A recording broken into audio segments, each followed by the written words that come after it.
Welcome to my channel. Tell for persons today that your life will never be the same after saying prayers with these Bible verses.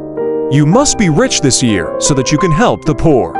Jesus Christ said be restored financially. Joel 25:27, and I will restore to you the years that the locust hath eaten, the cankerworm, and the caterpillar, and the palmerworm, my great army which I sent among you. And ye shall eat in plenty, and be satisfied, and praise the name of the Lord your God, that hath dealt wondrously with you, and my people shall never be ashamed. And ye shall know that I am in the midst of Israel, and that I am the Lord your God, and none else, and my people shall never be ashamed. Please subscribe my channel, like and share.